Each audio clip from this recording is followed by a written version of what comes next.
can't go anywhere. My house is moving. We are totally flooded. We've got cabins that are starting to fill up. What do we do?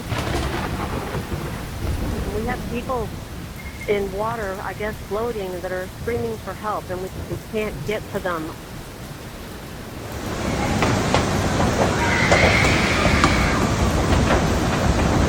You could see the lights of vehicles getting washed off from upriver, and you can hear honking. You couldn't see anything, but you can hear honking and you can hear the screaming. The cabins next door keep smashing against our trees. You can see the scarring of the trees, and that's where they were hitting. Every single RV and vehicle, it was gone. About half a mile down the river, there is a wall of about 30 to 40 vehicles all smashed together. My only concern and my husband's was like, get everybody to safety. When I woke up, the water was already 2 feet into my RV, and I grabbed my dog and my wallet and I tried to get outside, and the water was flooded. The truck had me pinned, so I got out, and then I just hear screaming, families screaming and kids, and I couldn't help. I just couldn't help. If we've had an alarm system, that alarm system would have gone off and we would have gotten awakened. To me, it was unpredictable and just happened to be the perfect storm. Everything was gone. 36 years just gone in 3 hours. I get mad when I think about it, because this is selfish of me. But I'm just like, why did you leave me? I can hear all of a sudden out of the background this call out that says, you know, Daddy help me, you know, Daddy help me. We had no reason to believe that this was going to be anything like what's happened here. None whatsoever. We could get storms that develop high rainfall rates and they sit or train over the same area. So notice at 10 to 11 o'clock, we do have some showers and storms in around the I-35 corridor. Notice how they sort of sit, Bandera, Medina County, Kerr, near Bexar County. And this is at 1 in the morning. And then notice there's just no movement here. You can go back and look at your own forecast, and the amount of rain that fell in this specific location was never in any of those forecasts. The crux of the forecast is going to be what happens with the remnant low pressure system after it's done moving northwestward along the Rio Grande. It's going to try to make a turn towards the east and northeast thereafter. If this happens, we have a storm system essentially right on top of us with all this tropical fuel in place. Not only are we looking at a few rounds of heavy rain and storms on Thursday, but some of that could linger into Thursday night, Friday morning.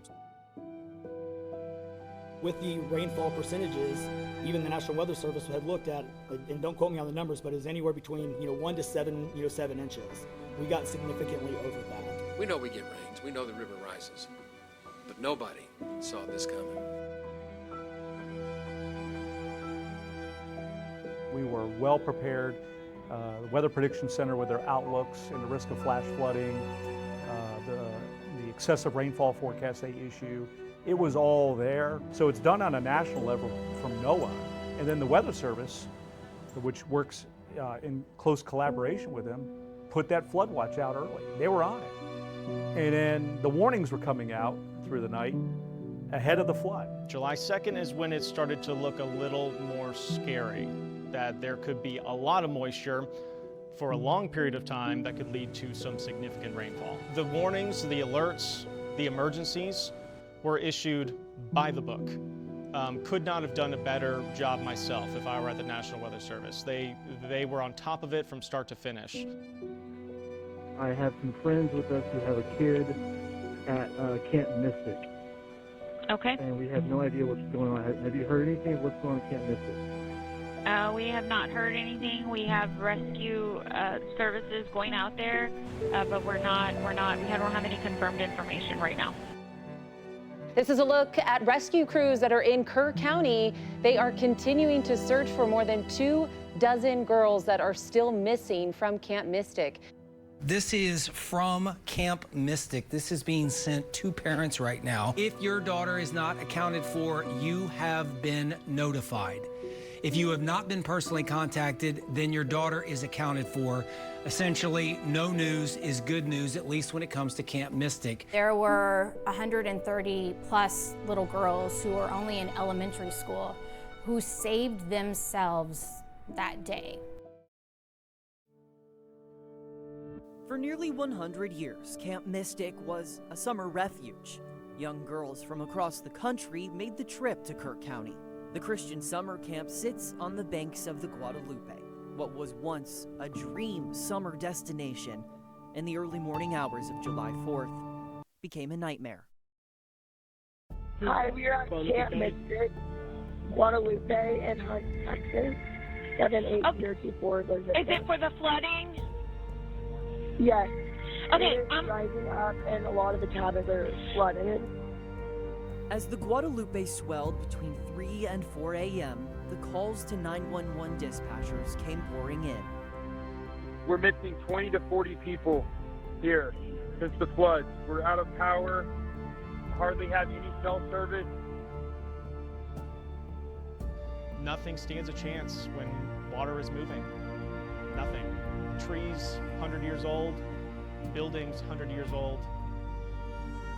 Water doesn't care. It's going to take them down. Overnight, rushing waters filled the cabins where some of the youngest campers were sleeping. It was kind of a slow realization of just how bad this could be. It took me a second to realize, wait, summer camp's in session. There's probably a lot of kids there. Wait, it's 4th of July weekend. There's a lot of RVs there. As the sun rose on July 4th, the tragedy at Camp Mystic became clearer. We can't say for sure that they're all accounted for. We know that there are some missing. We know where some of them are stranded. In terms of exactly how many are missing, unaccounted for, we're not sure about that. Rescue teams scoured the river looking for survivors and bringing them to safety. A video from the Texas Military Department shows a truck full of young girls returning to dry ground. But not everyone returned home. 25 campers and 2 counselors lost their lives. The camp's executive director, Dick Eastland, also died while attempting to rescue campers. To this day, 8-year-old Seal Stewart of Austin has never been found. For parents of the aptly named Heavens 27, it's a nightmare on a scale beyond comprehension. The water left behind a shell of what Camp Mystic once was. Mattresses and clothes left behind in terror. Mud covering the walls of what was once a safe place.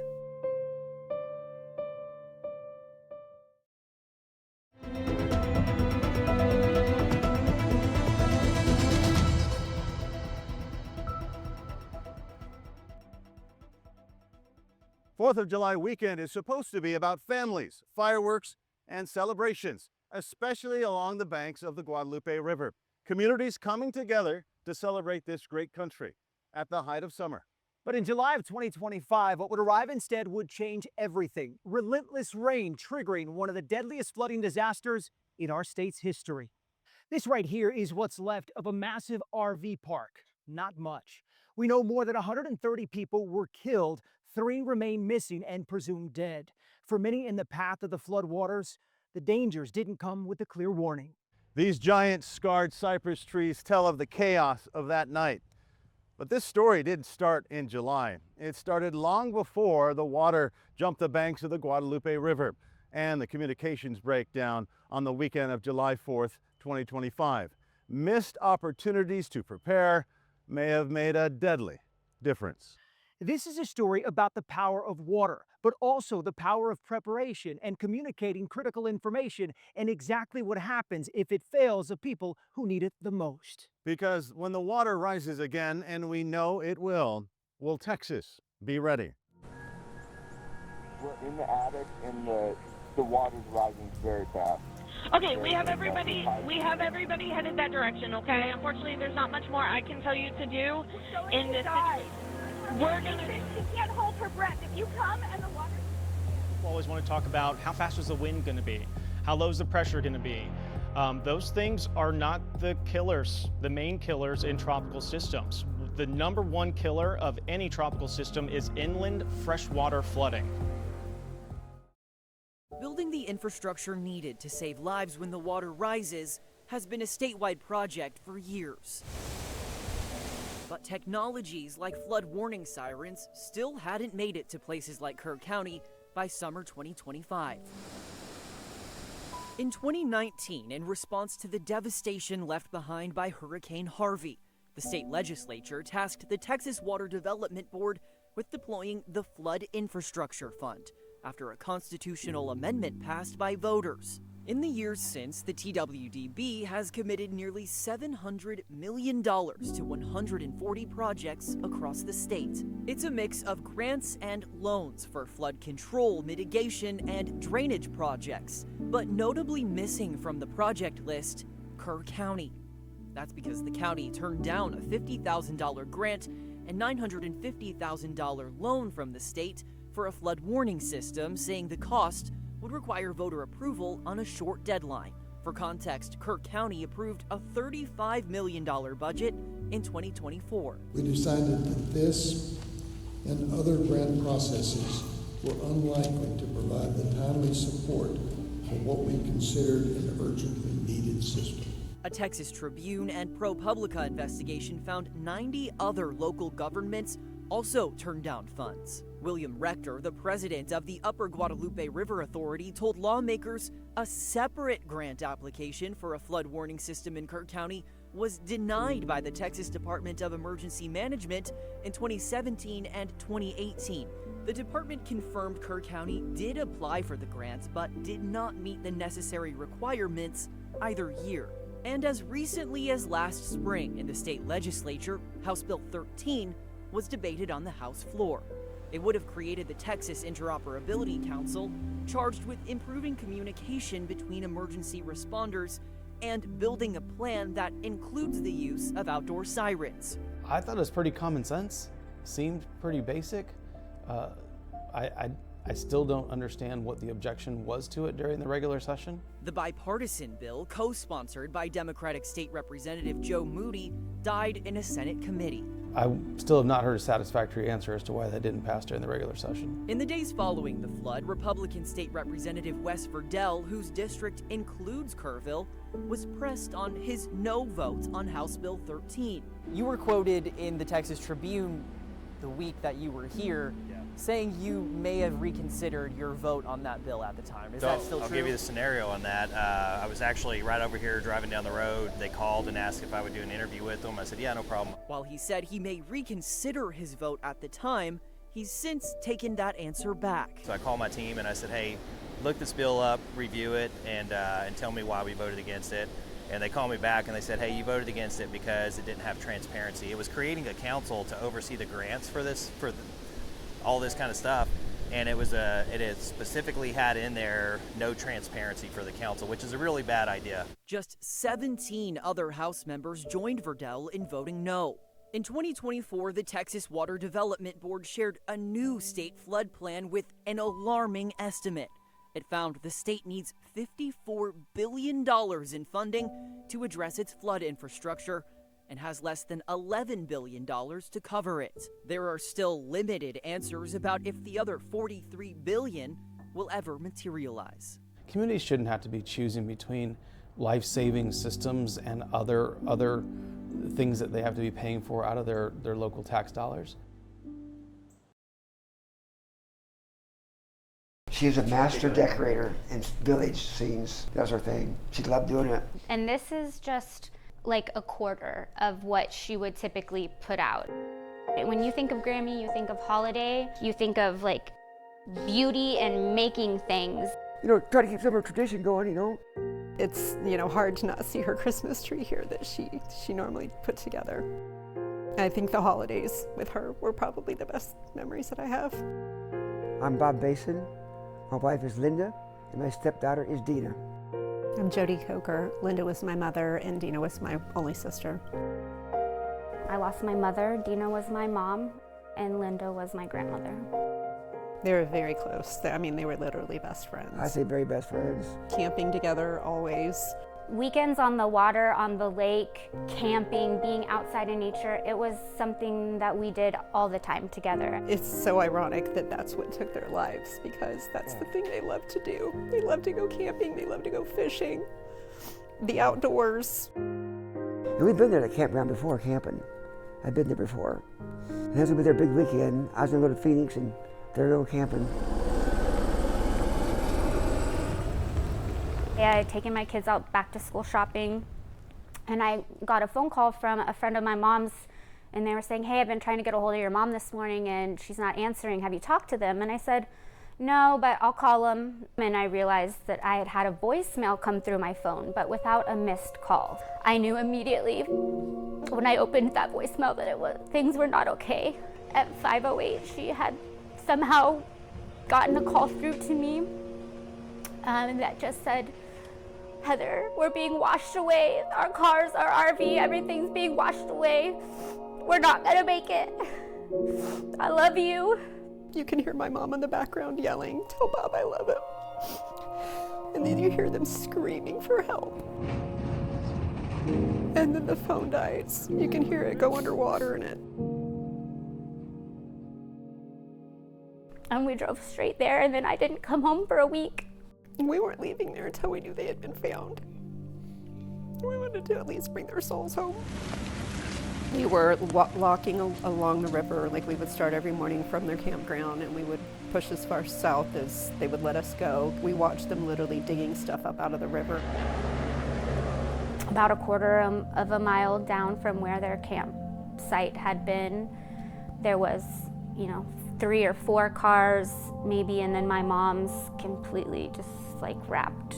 It was just excruciating, just waiting to hear something, to know something, to find something, to be told something. On this particular day, when we're walking Courtney down and showing her for the first time, what's going on, there's these 2 redbirds that followed us from as soon as we got down into the campground area. And we walked probably a half mile, and at one point Heather looks over and sees something that she thinks is an article of her mom's clothing just tied up in the brush on the side. And so we stopped there, and the redbirds stopped with us. And they started talking to each other as if they were kind of laughing, like, look at these girls, we've got them out here in the outdoors, which they never like to do, and like they were laughing at us. Like it just felt like them saying, hey, you have found us stuff, and we are here with you. And it was comforting as it can be in that moment, to feel like they were with us. Right here, we got the news. It was a rough night that night, but I was thankful they found him. Where my mom was actually found a mile down from the campsite. My sister got washed very far down. There's no closure to this. I know it's funny, you hear people say, well, you've had the funeral, at least you have your closure now. It's hard to reconcile. Why something like this had to happen? It shouldn't have happened. The campground should have had procedures, they should have had protocols. They had nothing. They own quite a few different properties throughout the US, and they have protocols in other properties. They should still be here. Again, it crushes me that the thing they love so much is what took them. I miss them. I miss them every day. And there's a lot that I wish that I had a chance to say to my mom and my grandma. So take the opportunities while you can.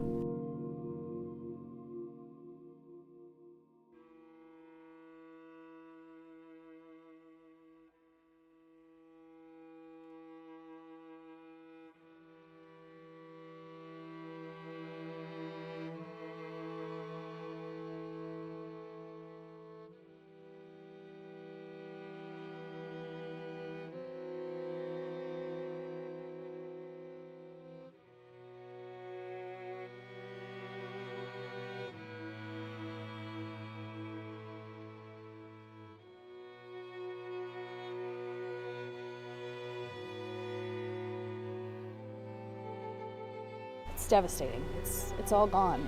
Our babies are safe.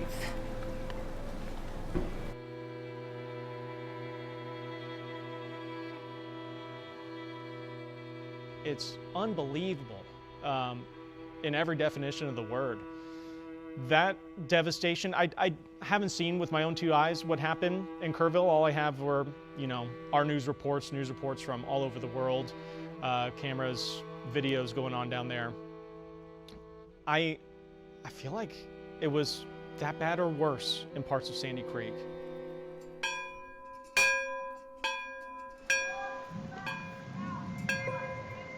Everything was gone. 36 years, just gone. It's the most horrifying 3 hours of my life, actually. I floated 10 feet in my house. I say in the air, but water. Mom and Dad's house sunk 8. Donna's house went down the creek with her in it. It's hard to tell anymore, even though I grew up here, because it's all gone. But yeah, we're in my childhood home. That's where we are. Around 30 miles northwest of Austin in Travis County, Texas, sits a little community where not much has changed over the years. What's that been like growing up here in Sandy Creek? Quiet. You don't move this far out into the country to get to know your neighbors. So I found my great-grandparents on the property, my grandparents, obviously my siblings, my Aunt Donna, my mom and dad, myself. I mean, many generations have been here. It's not gotten any bigger. It doesn't have a lot more people in it. It's not that Sandy Creek is stuck in time. It's just it is what it is. It's you move out to the country to live a certain type of lifestyle. I know.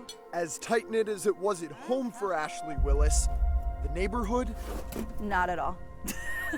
Again, you don't move this far out into the country to get to know your neighbors. You move this far out to be on your own. And before the flood, perfect example, across the creek is Harry. We've been neighbors for 36 years. We didn't know each other existed because of the literal forest that was between us. We couldn't even see each other.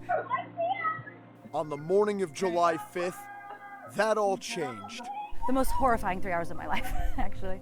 I had friends camping here for 4th of July. I had 12 friends that came over, 6 that stayed. They were in tents and in campers, and I woke up to my friends screaming as their tents were floating away with them inside of them. We tried to go around the back of the house to get up to Ron's house, which is up higher, the neighbor, and the water was just rushing down the hill so quickly, it almost sucked me underneath the house. My friend Zach pulled me back up, and then shrapnel, and I don't know what else to call it, just started coming down the hill. We had cars and canoes just ramming into the house. So we went back inside because it was not a safe place to be outside.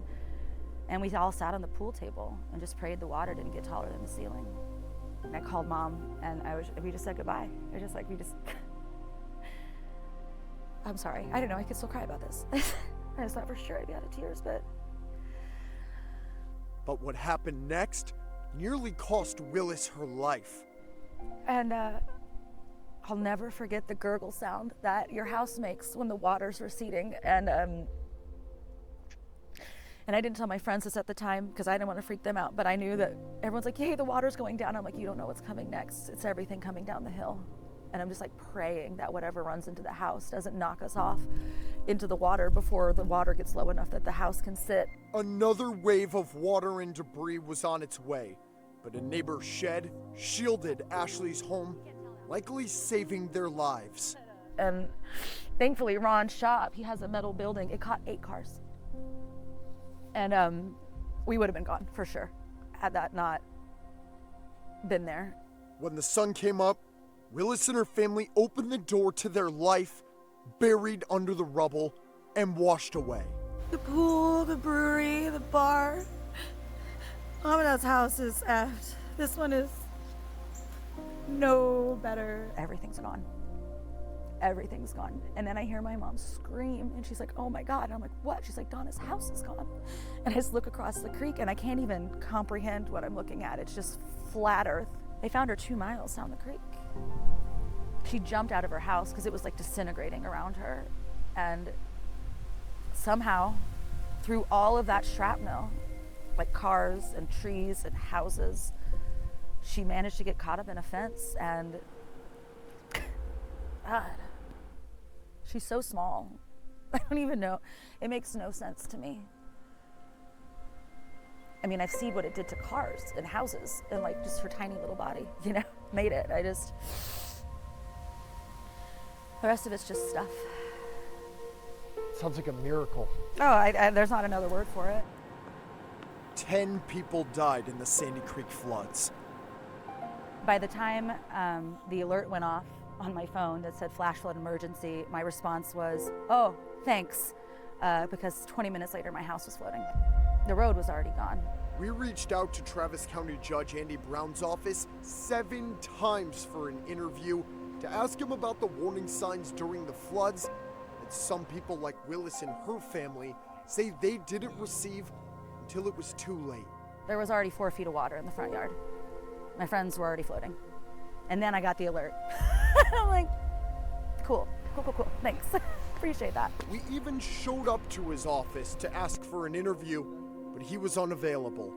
We never heard back. I don't have nightmares, which is great. Did you?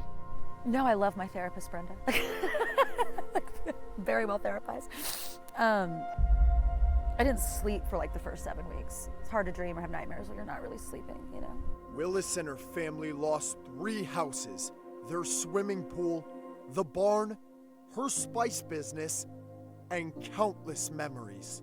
That's 3 houses, doesn't it look like it? She showed us around her family's 7-acre property and what's left of it. And then we use this as a workshop area. But now it is our makeshift kitchen and laundry room. We have like a stove and a fancy fridge. Look at our island. Look at this, the countertop. We pulled this out of the earth. I don't know where it came from. This piece of land is where her childhood home was and where her parents still lived. Living room and then my bedroom, Dad's office. Now, a flat piece of dry earth. This is the one that hurt. Like so many memories, and so many family dinners. My sister and I used to fight over who was going to get the dining room table because it's like our Norman Rockwell painting table. Like we'd fit 16 people around it. There's so much here. Again, it's just stuff. It's everything. Everything. But it's just stuff. In the meantime, her family has been living out of 3 mobile homes, waiting for permitting and more funding to rebuild. I just keep telling myself we're glamping. We're glamping. That's it. For potentially 18 months. That's no big deal. Travis County officials say nearly 200 homes were damaged or destroyed in Sandy Creek, and much of the community's infrastructure was destroyed.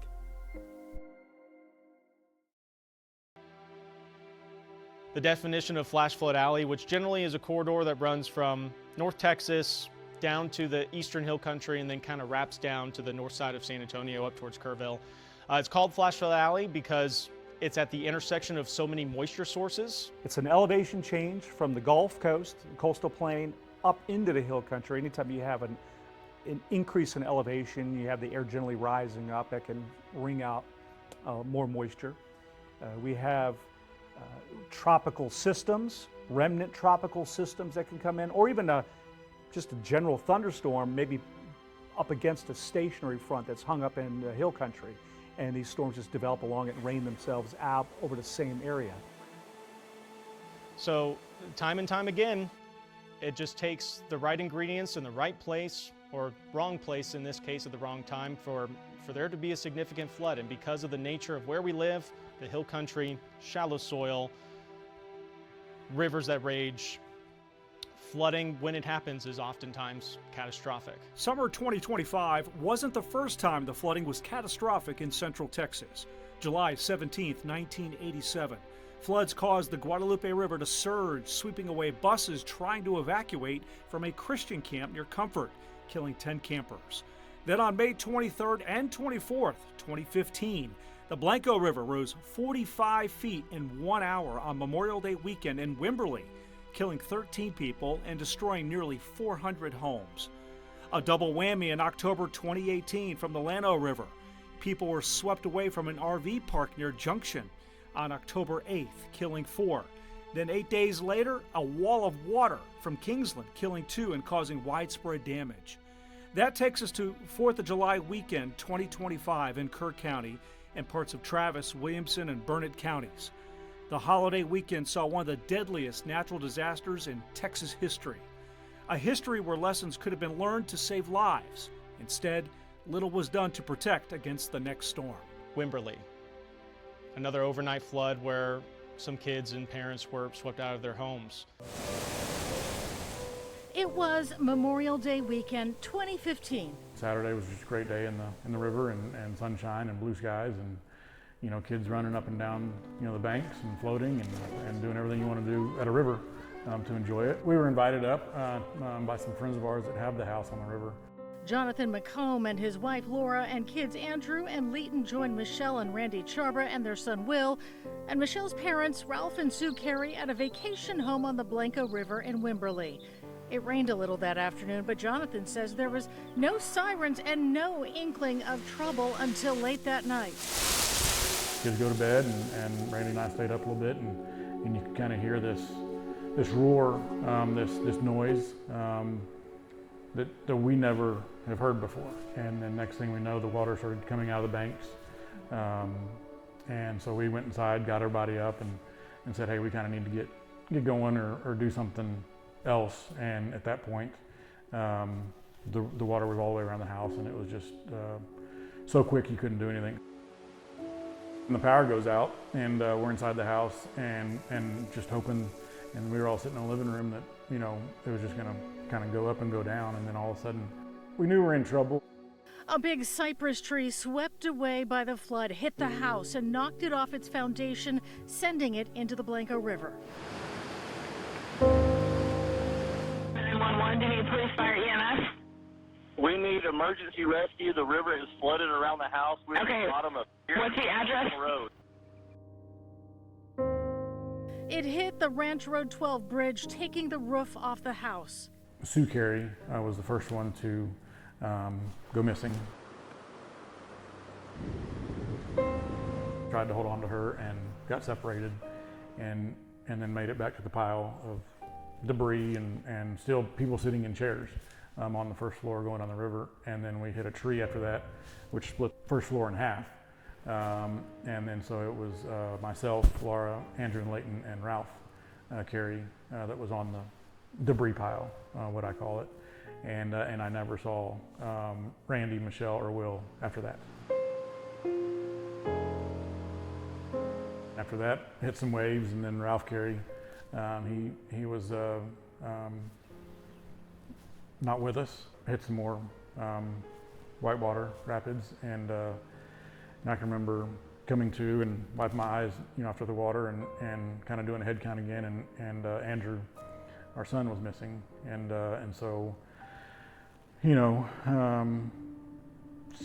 some serious panic started setting in with Laura, and Leighton was still laying there, kind of in her, you know, heart nightgown, you know, and I can hear all of a sudden out of the background, you know, this call out that says, you know, Daddy help me, you know, Daddy help me.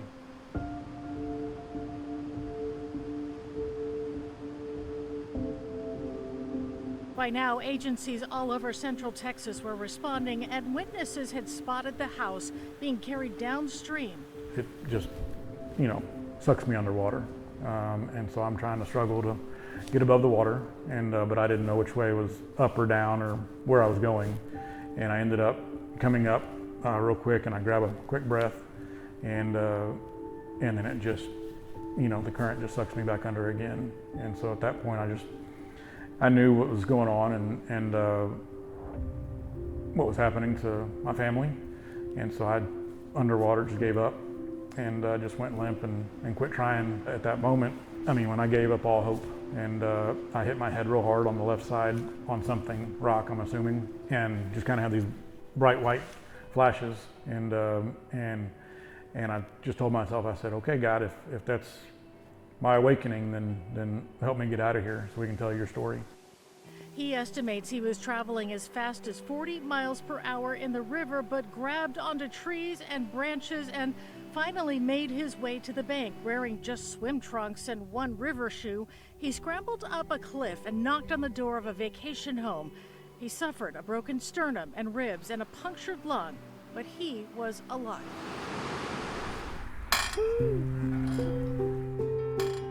10.5 years later, McComb has not forgotten. He is now married again to Monica, and together, Did you give me a hug this morning? they are parents to 5-year-old Scarlett, who is only beginning to learn about the Wimberley flood. It went from not ever wanting to have a relationship with anybody again, and having children to, hey, we're blessed to do this, and God has blessed me to have a second chance on life. But in central Texas, the threat of flash flooding is never far, and a little more than 10 years after Jonathan lost his first family to the Blanco, the water surged on the Guadalupe. Another holiday weekend, another catastrophic flood, but this time Jonathan was a member of Texas Search and Rescue, or TXR, and instead of survivor, Jonathan was searcher and rescuer. When you're leading a team and you're on the river, you're there for a job. And I can step back from people and I can have my emotional, 30 seconds or 20 seconds, then I know that, let's go, let's keep going.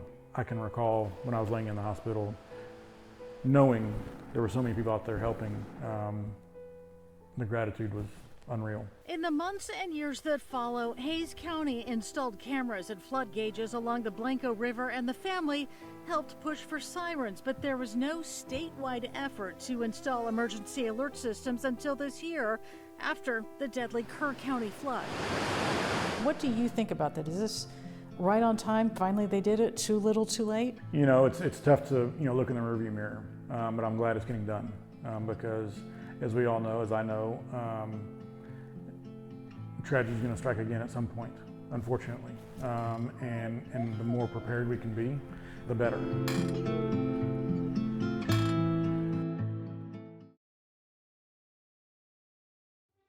Woke up, saw brilliant lights flashing through the windows. Thought it was fireworks. Turns out it's the transformers going off, blowing up. Outside, rain was just pouring down. And so I thought, I better look outside. I looked outside, and the water's up to my foundation of my house. And I've got a 5-foot tall foundation. It was terrifying. And by the time I got stuff together, got out to my car, I was going to back it out. I couldn't get it out. It would have floated. We had way too many of the top people that are supposed to be managing the disaster out. Like, where were they? While the floods were a natural disaster, many Texans have argued that the death toll and the destruction could have been far less or prevented altogether. A chain of failures includes a lack of a warning system here along the river, and there's harsh criticism toward the leadership here in Kerr County, who some say were essentially asleep at the wheel. We have a lot of folks who have titles, but when the time came to act, they did not do so in a timely fashion. I talked to the sheriff multiple times, Sheriff. I talked to the mayor multiple times. Everyone was here that day working their ass off, and you were nowhere to be found. You didn't wake up till 4:20. The judge is in Lake Travis, and the emergency manager is sick. There were little girls with water around their feet at 2 a.m. at Mystic, and were told, stay in your cabin. And those little girls did what they were instructed. Hi, I'm calling for Camp Mystic. The water is almost in our home. What Are you in Hunt, Texas? Yes, we are Okay. in Hunt, Texas. Camp Mystic. Okay. What I will tell you right now is I'm going to transfer you to the sheriff's office so they can get your address. What I can tell you right now is we have everybody head that direction, including water rescues, to try and get everybody across the city out and safe, okay? There was a couple of times that the city officials voted against an alarm system. It surprised to me that Comfort has them, Brittany has them, but we don't. Had there been early detection of the rising waters and sirens, we may have been able to leave in time to get to higher ground safely. I heard someone else say that they didn't think that that was necessary or would save lives in Hunt, and they are dead wrong. Good morning. This is really an important day for both, I think, for the whole county. We are still committed and think we can make the deadline of having sirens, at least in the hearing distance of all of the camps on the North Fork and South Fork, and City of Ingram. by May 1st. Those in favor, raise your hand. Unanimous, 5-0. I know people from the outside are looking in and have their opinions, and I get that. Like, I have my opinions on things I'm looking at that I'm not close to. This one is very serious for me because, I mean, we lost a lot of people here too. On the banks of the Guadalupe River in Kerrville, Republican State Representative Wes Verdell remembers the morning of July 4th clearly. I knew I had to be here, and just something in my gut told me this is where I needed to be at that day. Driving 100 miles to get here, the center of his district, he saw the horrors left behind by the rising water. And watching families having to come ID their loved ones, that was one of the hardest things to watch. And we saw two parents up there twice. They were up there once to identify one of their daughters, and they had to come back again to identify another daughter. On another side of the hill country was Republican State Representative Drew Darby, grappling with just how closely the tragedy at Camp Mystic struck. My son had picked up his two daughters from Camp Mystic the week before. We had friends and neighbors there in San Angelo that were there camping. Some of our great friends and their great friends had children actually in camps there. Right then, I called the speaker and I said, I want to be a part of trying to find solutions to these issues facing our camps here in Texas. It was after July 4th that a special legislative session called by Governor Greg Abbott took on a new life. Originally meant to tackle THC regulations, the special session became a chance to address what many saw as failures across Central Texas and the Hill Country. A select committee handpicked by Lieutenant Governor Dan Patrick and Speaker of the House Dustin Burrows to address flooding and disaster preparedness took shape in Austin. Immediately you think about the hurt, the overwhelming sadness of loss. Democratic State Representative Joe Moody of El Paso joined Verdell and Darby on the dais, listening to hours of testimony from state and local leaders. We're better than that. And from grieving parents. Seal's life ended not because of an unavoidable act of nature, but because of preventable failures. Those meetings really crystallized something that I'd already started thinking as we all were learning about what happened during the floods, which was let's get whatever barriers are in the way out of the way. These people need help. I'd say the word that comes to mind more than any is complacency. Darby describes what he saw as passivity from both camps and from Kerr County officials. They knew the danger. They had the opportunity to fix the problem, but yet they chose not to. Those hearings then pivoted into concrete legislation. Senate Bill 3, signed by the governor, requires areas identified by the Texas Water Development Board to install outdoor siren systems. That bill and that construct is one that's going to prove to be very helpful. It also sets up a grant program to help cities and counties cover the cost. Senate Bill 5 making $50 million available to help. Verdell isn't convinced sirens are enough. Yeah, I'll be honest, I don't think it's going to do a lot of good. I think that if it's 2 o'clock in the morning and it's pouring down rain like it was, you're probably not going to hear the sirens, and you're probably going to be asleep when that happens. We showed Ingram City Council member Raymond Howard Verdell's comments on the sirens. The sirens are just another tool. That's all they are. They're going to be useful for multiple reasons because we're going to be able to notify law enforcement, fire, rescue, and all that stuff to start going to the areas that we now know are in the flood plain. A 2017 review by the National Institute of Standards and Technology found while warning sirens can be effective, they do come with limitations.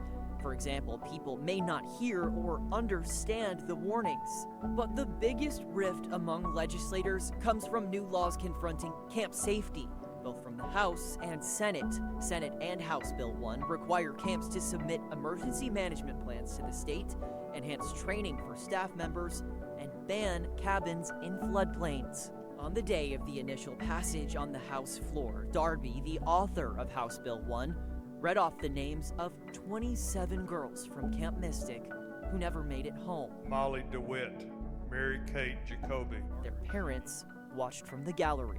But some felt certain provisions in the bill went too far, including Kerrville's own state rep.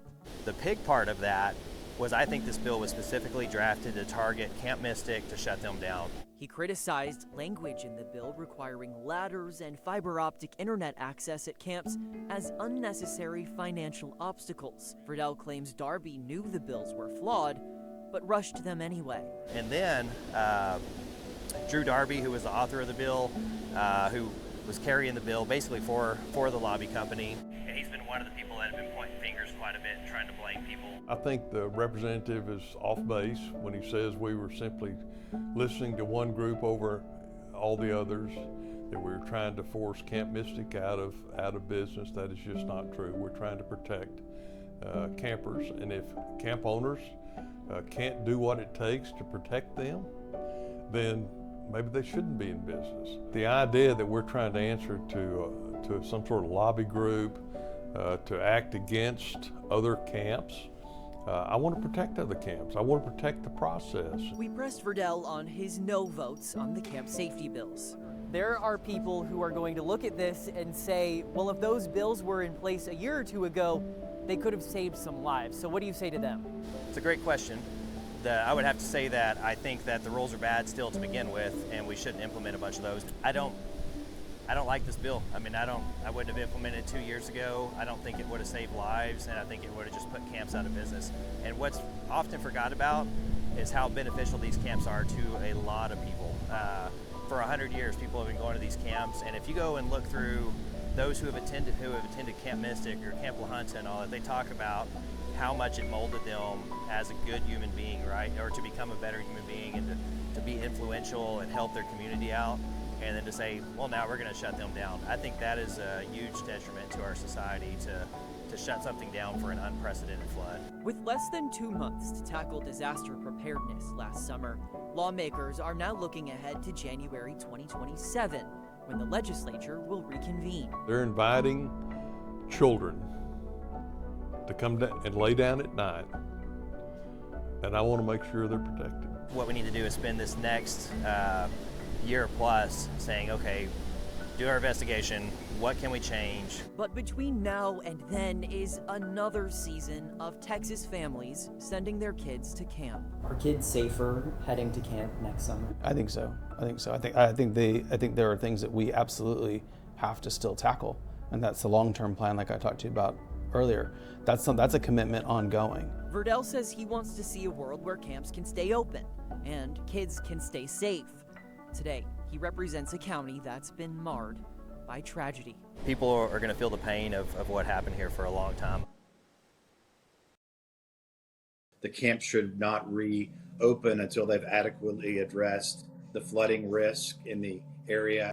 Some riverfront camps are expected to reopen in the summer of 2026. Of course, they must have the updated safety and warning systems. But for many camp parents, the idea is deeply unsettling. Supporters of summer camps say they're important for kids and their development, but they also want stronger assurances and proof that safety comes before any tradition or any possible timelines. Camp Mystic is reopening its Cypress Lake location where no one was killed, but the main campus, where 27 campers and counselors, as well as a camp owner, died, well, it remains closed and we were not allowed on the property. Recently, we were allowed to visit the Cypress Lake camp, where they've since installed new warning sirens to quickly detect major flooding. We are grieving.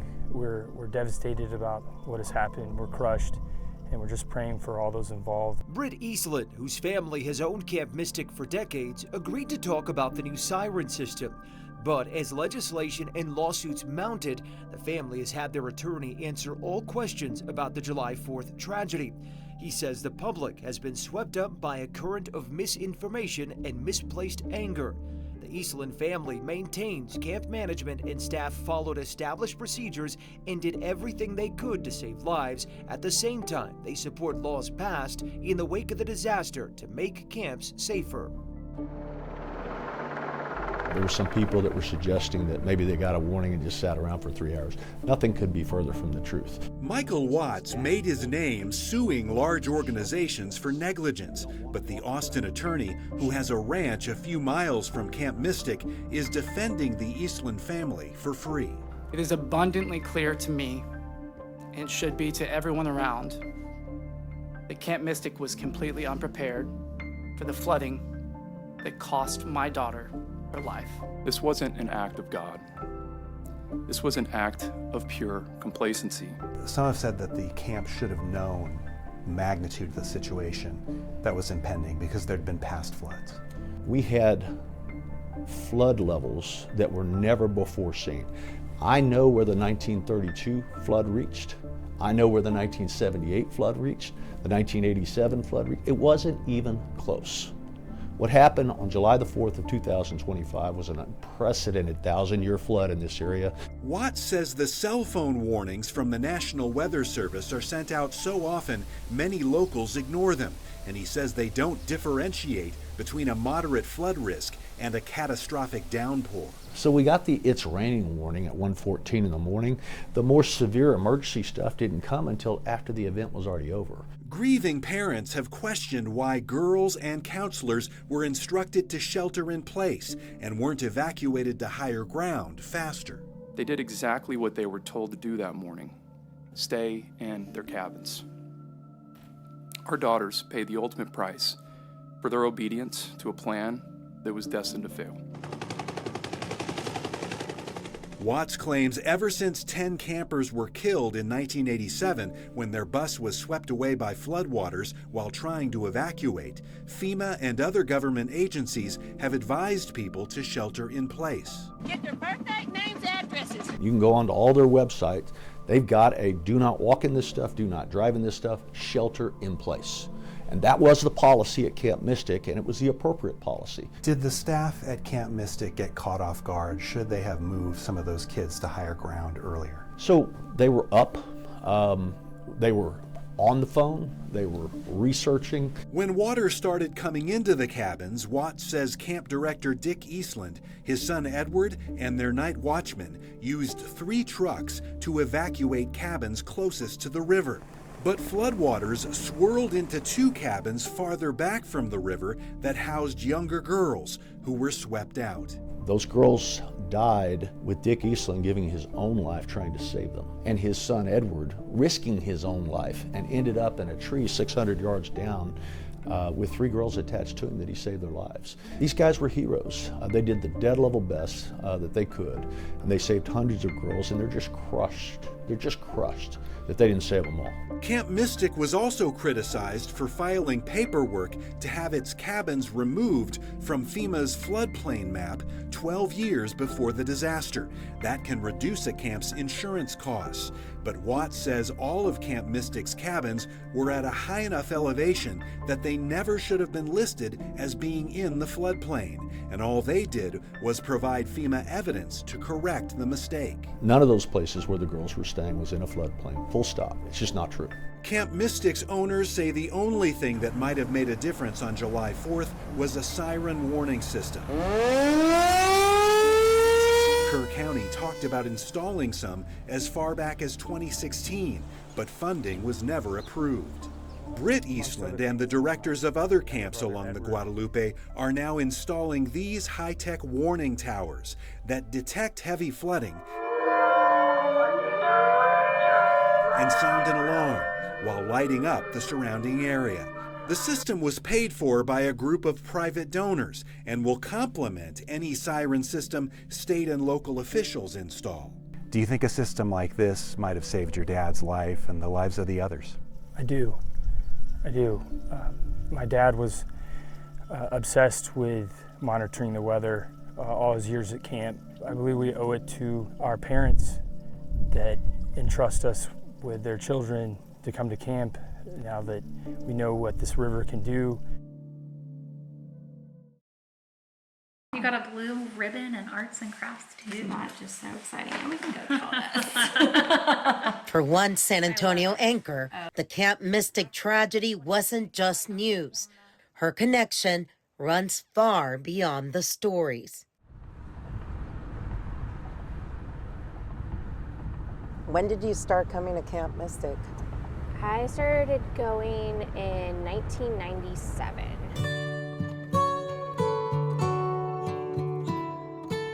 A lot of people start young, still in elementary school. I was a little bit older.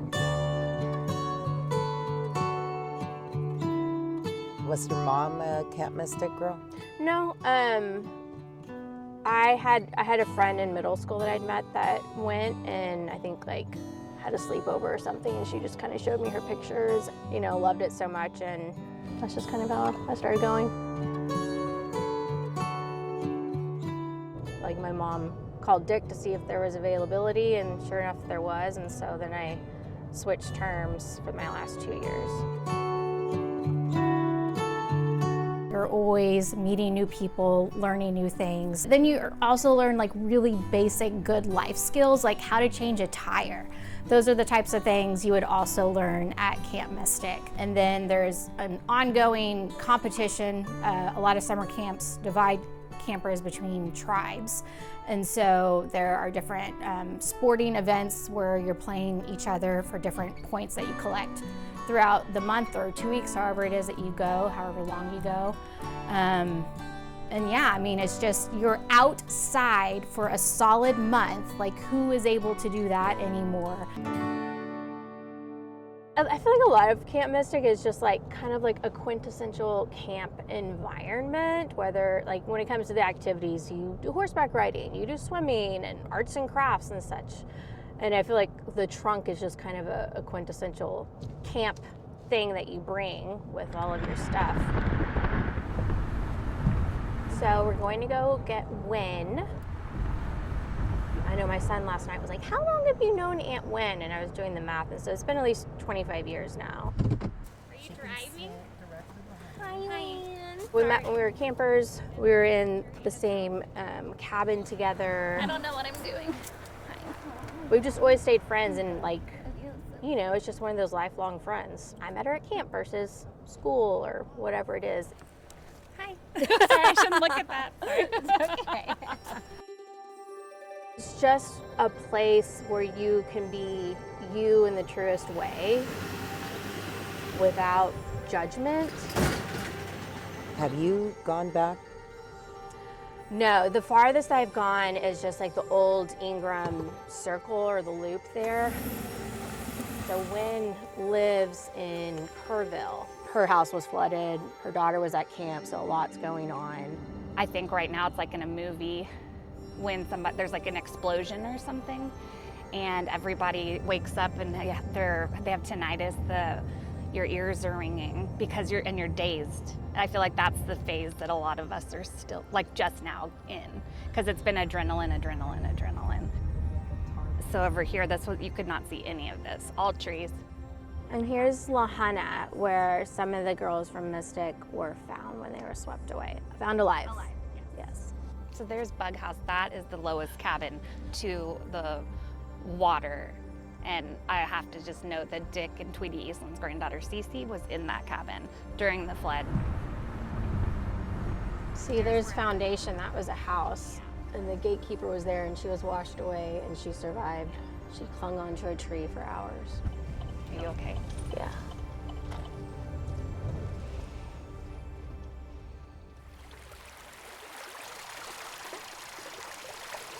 It's like a little hidden oasis. I feel like that, I don't know, once they come, they love it and they don't want to leave.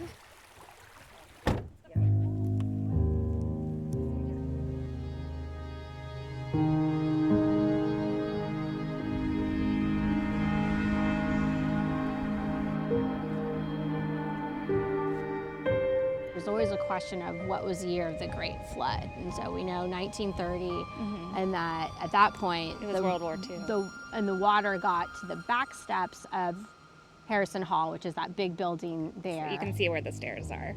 So the back steps are there.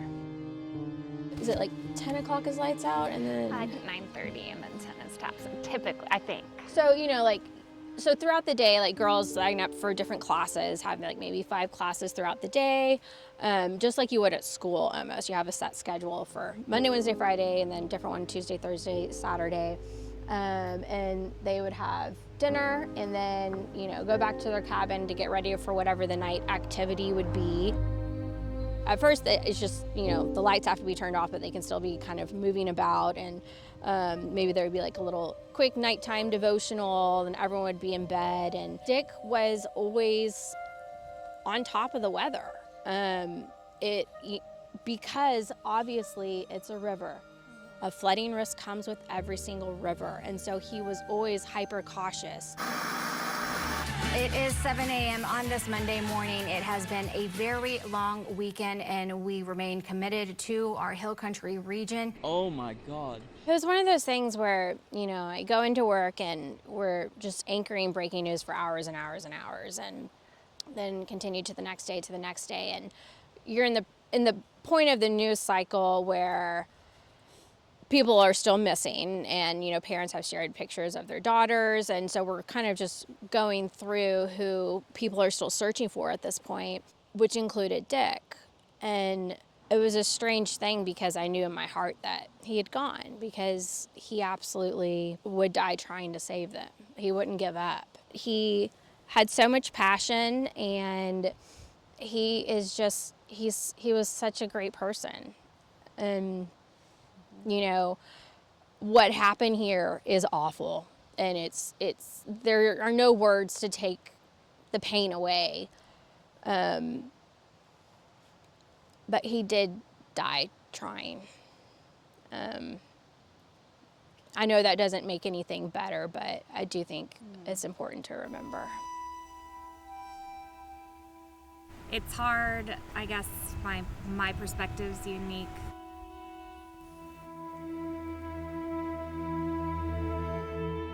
A lot of the girls that passed in the Heavens 27, I either went to high school with their dad, or I went to camp with their mom, or I grew up with them.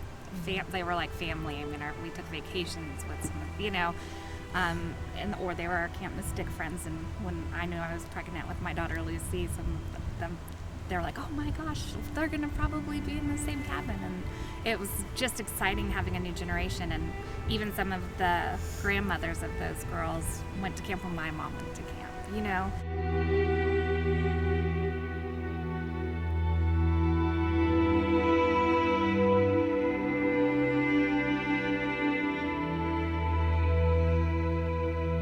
I can't imagine a world without Camp Mystic, but yeah, that's all too soon. There's still so much that needs to be sorted out and figured out, and but again, but being here from this community again, I just feel I'm still dazed and confused, and I think about friends that their whole family, they had nothing to do with Camp Mystic and people like that, and I feel like it's hard because everybody's focusing in on this specifically, and there's still 100+ people that perished that have nothing to do with the camp. This is where I learned who I am, and I learned the life skills I need, and I feel like this is what's prepared me for life, more than my college education. But for every job, everything, I feel like my skills and what shaped me as the woman I am is this place. And brought me lifelong sisters.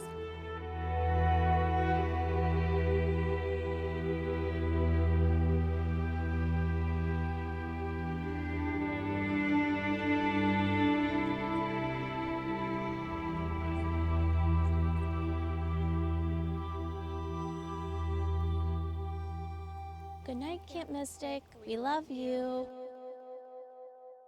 I went up to the Sandy Creek area to at least see it with my own eyes. And you can't imagine the way the landscape changed with that kind of a flood. I think there was just such a great need for help that I don't imagine anybody would have been able to see what I saw and stand by and do nothing. Just complete strangers just showed up and just set up camp, and they're still here. This is the Sandy Creek Bridge. It's one of the only ways that people in this community can get across the water by car.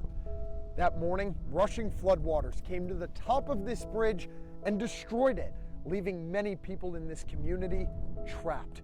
The only way to get through the area for days was by foot, and that's when countless volunteers came to their rescue. Like, there are still people to this day that are here that aren't even from this community that are actively putting in the work to help us rebuild. So we started organizing just whatever we could, which was delivering water to people, helping volunteers get gloves and masks and equipment and things that they needed to start with cleanup, to start helping people. I don't know that those neighbors would have gotten anything without the volunteer effort. In the aftermath of the flood, Janae Lamberton rallied over 1,000 volunteers. People that have been through this together are just bonded for life. You know, we're friends for life. And we know so many more of our neighbors now than we ever knew before.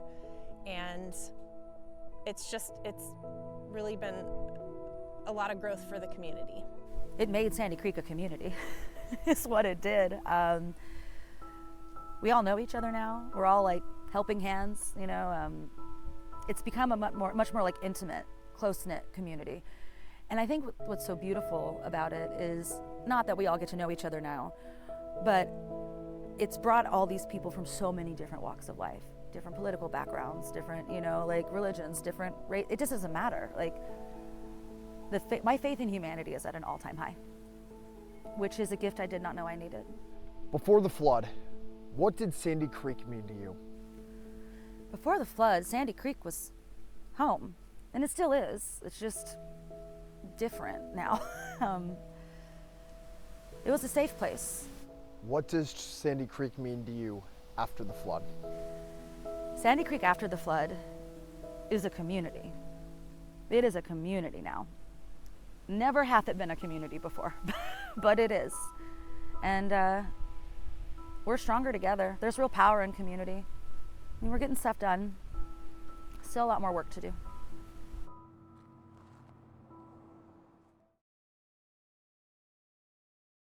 To double down on what I said last night, we will be relentless in going after and ensuring that we locate every single person who's been a victim of this flooding event. We're not going to stop today or tomorrow. We will stop when the job is completed. We know that we are looking for Texans and Americans, and we put them as our top priority. We will find every one of them. What they're going to be going through is like taking a measured out rope and be conducting like a full 360 sweep at the bottom as they are going through and pushing along. Whenever they notice something on the water, they're going to mark it. My name is John Taylor. I'm a prior recon Marine, former paratrooper in the 82nd Airborne Division from 1505th PIR. I'm out here as one of the co-lead of operations here for Heroes for Humanity and assisting with search and recovery operations. We're out here with our own drone team. We got dog teams coming in on our own. We have special operations medical personnel. This is an obvious disaster zone. We got called that morning, but we, takes time to mobilize and get things together. This just hit different. Talking to the families, and it's a bittersweet moment. And the water started to rise very rapidly. It's hard to express it or just listen to them. That's really all we can do is listen and be supportive and say, I'm glad we found your loved one. Were you able to bring some closure to families? Yes, our whole team did. The diving was hard because everything that was taken up, houses and RVs and everything was mangled. That was all under the water. Septic tanks, anything you can think of in a barn or chemicals. You had maybe about 3 to 5 inches visibility if you were lucky. Now, if you look way up there in the top of that cypress tree, you see trash. That's how high the river got. There were several people, victims, that were found either on my property or within a few hundred feet of my property. FEMA came into that ranch, and if it was bigger than an inch, they picked it up. And they groomed that place on the lower slope, said, we would like to lease your ranch. because we want to use it as a substation, a staging station. As lawsuits and improved emergency preparedness plans work their way through legal and legislative processes, the gruesome work to find 2 people missing from the deadly July 4th Hill Country floods continues.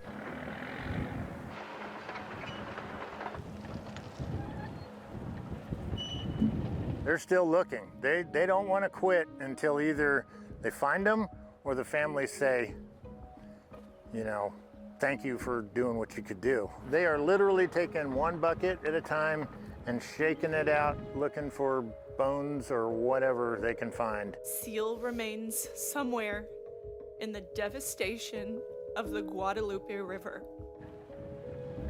We wait, trapped in agony, until she is brought home. Obviously, the river has scarring. It's not going to look the same for a long time, but families are rebuilding their homes. People are moving back in, getting back to the new normal, and it just looks just so much better that the trash is gone. What do you think that says about your community?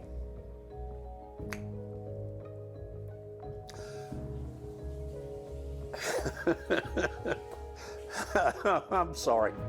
I think it's going to say that this community is made up of people for what this great nation was built on. The flooding damage throughout Texas was widespread, and in Burnett County, a man known as a humble hero is still missing. Marble Falls Volunteer Fire Department Chief Michael Phillips.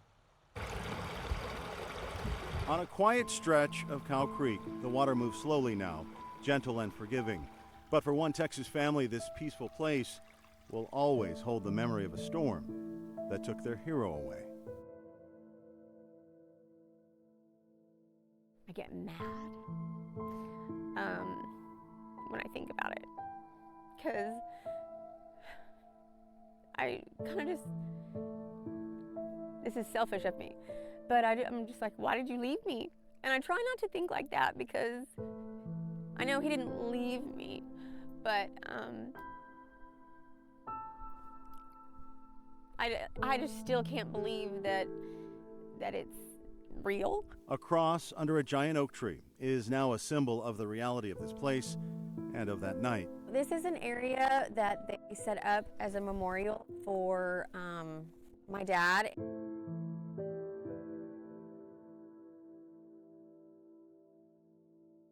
For Megan Phillips, this place carries both pain and peace. I mean, I feel at peace with him out here, and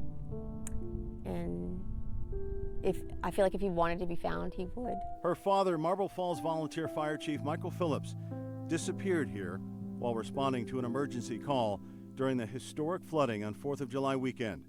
His Jeep was found downstream. He never was. So I will say, at the very beginning, they were finding like his BDU pants, his shirt that he was wearing, his helmet. He had some other fire gear in the truck. I mean, even like I said, finding his glasses, his wallet, his watch, everything. I was just like, where is he?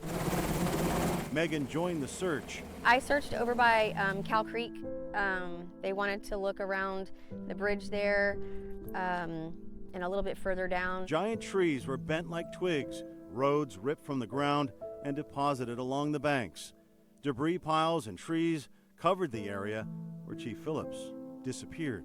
I mean, it was thick. I mean, you could not see through these trees. And I thought, well, let me just shake these trees. I'm gonna hear something or see something.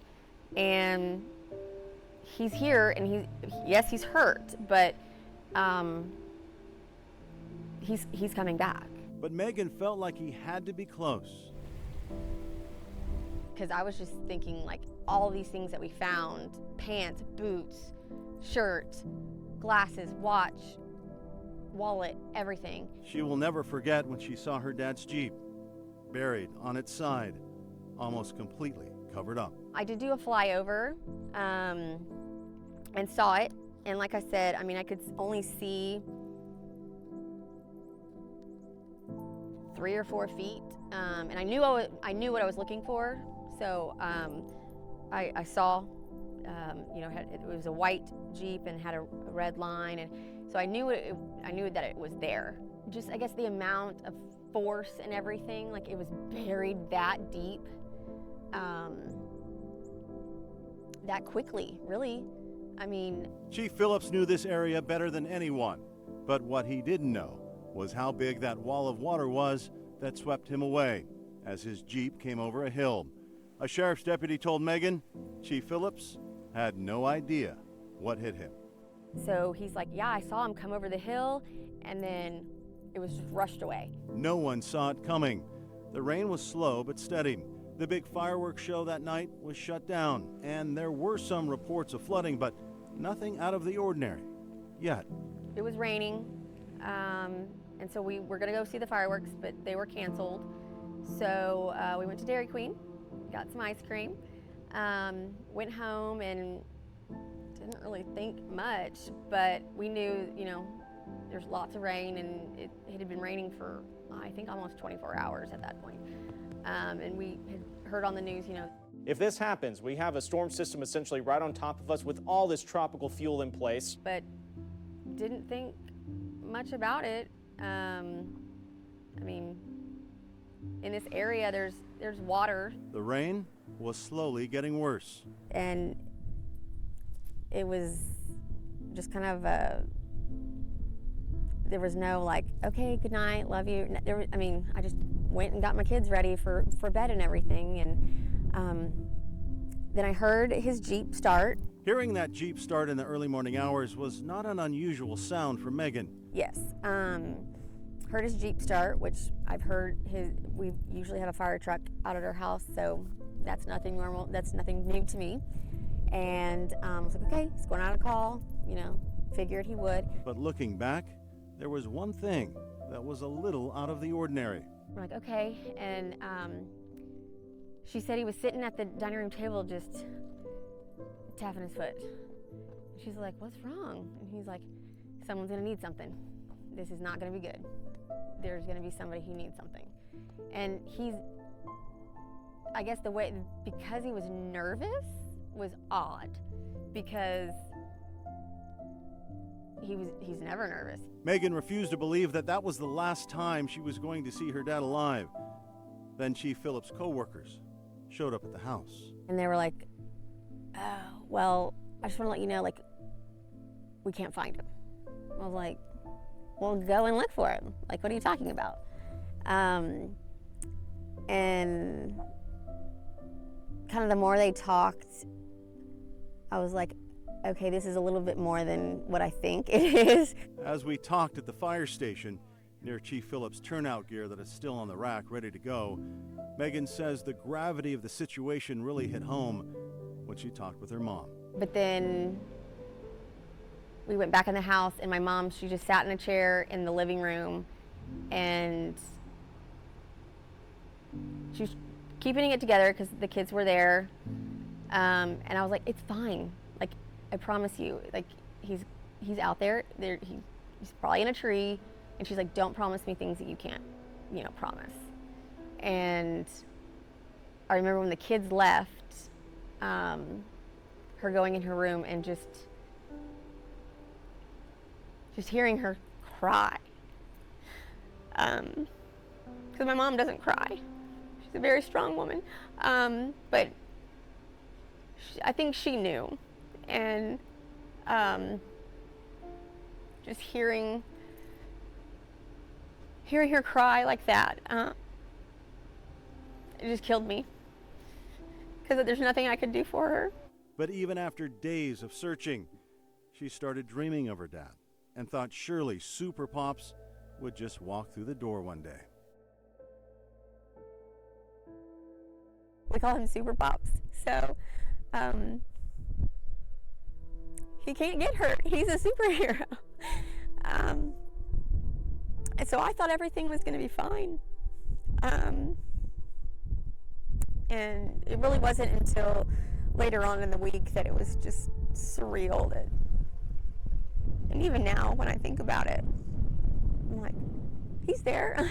There are a lot of heavy hearts, and even more heavy hearts tonight in Marble Falls. We're following breaking news that the search was just suspended for missing Marble Falls Volunteer Fire Chief Michael Phillips. And I had dreams, and he would just pop up and come into the house and be like, hey, what are y'all doing? Like, what is all this? What are y'all having all this people for? So it's just surreal. That knock on the door never came. And for Megan and a community that loved Chief Phillips, this is where his story ended. But it's also where his legacy lives. Megan says she wants her dad to be remembered as a humble hero, never forgetting what Chief Phillips would always say. I'm there on the day of these people's worst day, and I just want to be able to help them because this is the worst day that they're having, and there's something I can do to help them.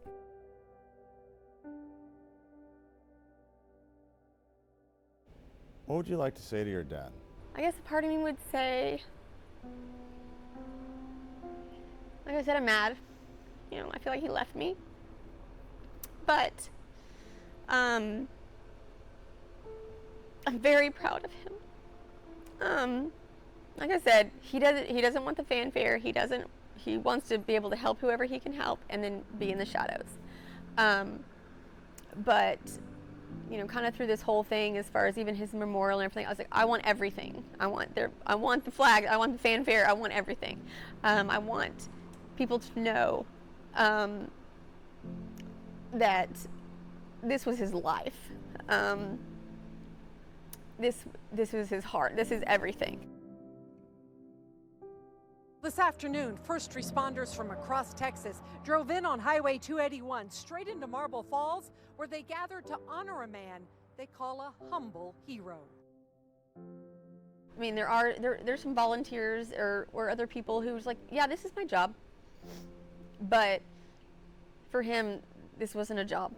This was a calling, and this was his life. I know he had lots of big dreams, big ideas for this department, and I hope that they continue to grow and keep going with what he wanted. Inside the Marble Falls Volunteer Fire Station, his memory fills this place. A reminder of the man who built this department from the ground up. For Megan, remembering him means balancing heartbreak and pride, between the pain of losing her father and the peace of knowing he was doing what he loved. He wouldn't do it any differently. I think me and my mom, like, that's a comfort that we have, is that we know that he was doing what he loved, and he wouldn't do it any differently. If someone called and needed help, that's what he was gonna do. I'm at peace that he's here. I like just sitting down there and listening to the water, and that gives me comfort. I'm good as far as he's out here. This is where he's at peace here.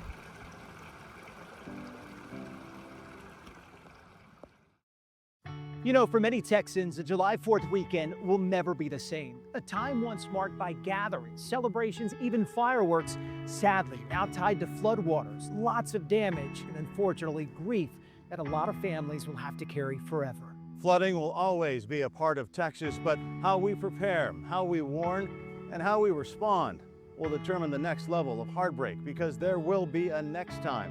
And when the waters rise, and they will again, will Texas be ready?